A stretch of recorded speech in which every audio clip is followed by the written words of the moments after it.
Devil is a Part-Timer is a rather popular and successful anime released in spring of 2013. This title combines mythical creatures and magic with the boring mundane life of today's society by having otherworldly entities cross over into our reality.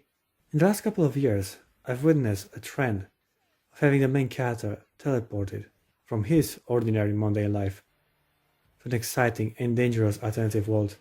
And honestly, I got kinda saturated with this concept. I mean, all these RPG, fantasy, alternative reality scenarios are so overused nowadays that I'm less and less excited for new entries with the same premise.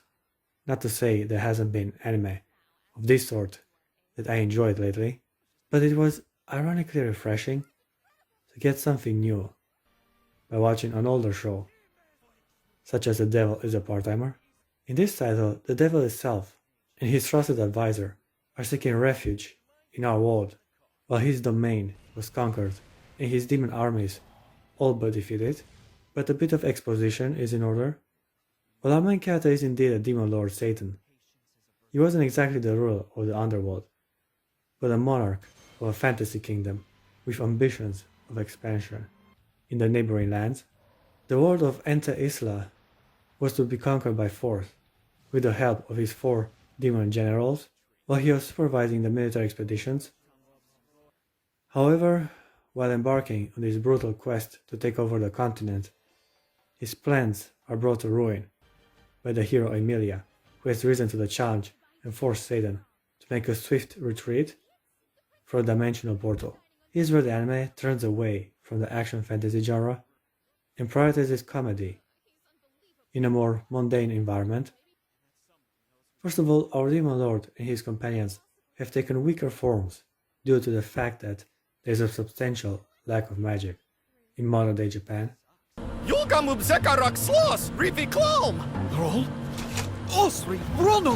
Stuck with a limited amount of power, the protagonist is forced to play by the rules and follows our society guidelines to eventually rise up to a leadership position again. Here is where the show makes its first comedic turn. The demon lord is not entirely aware of our society structure and plans to rise up to power by getting a part-time job at a local fast food establishment. Hear me, Amelia. I shall become a regular employee in this world. Then I will invade into Isla once more. I won't lie, this premise has its charm, For black pepper fries. as many people watching find themselves in similar predicaments. Not the replenishment of magic part, but struggling with the many aspects of mundane life to eventually accomplish your dreams. I do like the epicness of how accomplishing everyday chores are being displayed here, and the steadfast determination of our main character to prove himself as the most productive member of his team. Mr. Mao, you are like super way cool! The commitment that Mr. Sado Mao shows for his part-time job reveals traits of his personality. Apparently, the devil is a fair and hardworking person, helping others in need of assistance and exceeding expectation at the numerous tasks he was assigned to perform. Sadao Mao, as of today, you are A-level staff. While the Demon Lord is busy collecting funds for the inevitable world domination plan, his trusted advisor, Alcia, aka Shiro Ashiya, is on a mission of gathering information on any possible site with potential magical powers to replenish their depleted demonic energy. Alcia is extremely loyal to Mao and mostly takes care of domestic duties like cleaning and cooking for his master. Hey, Ashia is an amazing cook. He whips up meals out of practically nothing. I am truly honored by your kind praise, sire. He more or less operates as Sado's housekeeper, and whenever he so happens to fail at his duties, Asia gets extremely disappointed with himself for not doing a better job, and even suffers occasional emotional breakdowns for this very reason. In the second half of the show, he is mostly MIA, as he either catches a summer flu or has digestive problems, which keep him away from participating in crucial battles which the main character has to usually overcome on his own. This was a missed opportunity, as they do have great chemistry when working together. You propose we eat burgers and fries 3 times a day until you get paid? What is this, supersize me? You plan to eat a high-calorie, high-cholesterol diet at such a young age? I'm looking forward to the next 10 years. Stop freaking out! Anyway, it all seemed well in modern-day Japan. Mao has adapted just fine to his new lifestyle, and has even earned the praise of his employer alongside with the respect of his colleagues.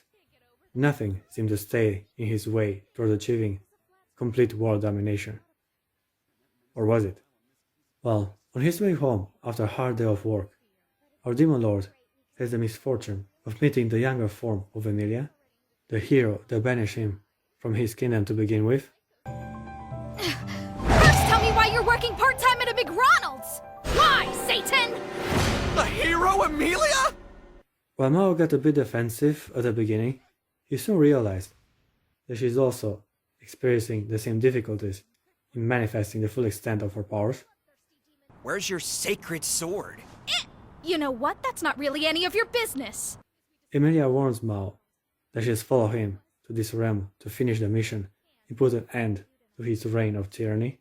Too bad that the only weapon she carried at the moment was a cheap kitchen knife, and the protagonist wasn't intimidated by her threats. From this moment on, Emilia makes multiple attempts to uncover his true evil intentions and follows him around like a stalker.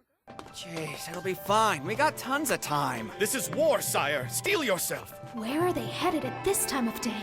You see, the devil playing by the rules of society and peacefully making a living by working a part-time job was a scenario she refused to believe, and was determined to catch him in his evil act. There is no way the devil is living like a freaking pauper just because. She also has to earn a living though, and Emilia the hero soon found herself working as a call center agent. The way she's so viciously obsessed with the main character and always finds a way to criticize and misinterpret his actions makes her look like a bitter ex-girlfriend that can't let go of the past. Betty thinks we're dating and I cheated or dumped you. I am not in a romantic relationship with this freak! I mean, she really desired to kill him not many days ago, and now Emilia is baffled on how kind and dependable the demon lord turned out to be. Our hero lost her family when the demon army invaded. Therefore, putting an end to the devil was as much of a calling as it was a personal vendetta. Why be nice to me? To people? Why are you being nice to this world? Despite all that, given the circumstances of the moment, she's willing to compromise and let him live as long as he does not resolve to hurting innocents again. Even Sada Mao himself admits that having experienced life as a human has changed his perspective on the world around him.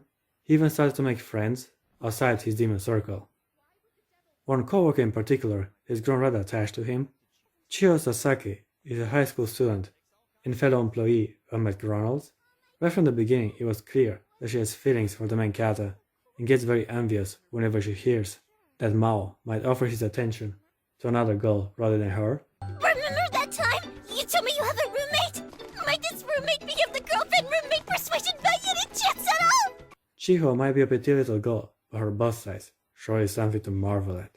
Sadly, the protagonist seems immune to her charms, despite her willingness and highly delicious figure. So, do you like it? Like what? The one that gives her the attention she deserves seems to be Emilia of all people. Mostly because she is jealous of her breast.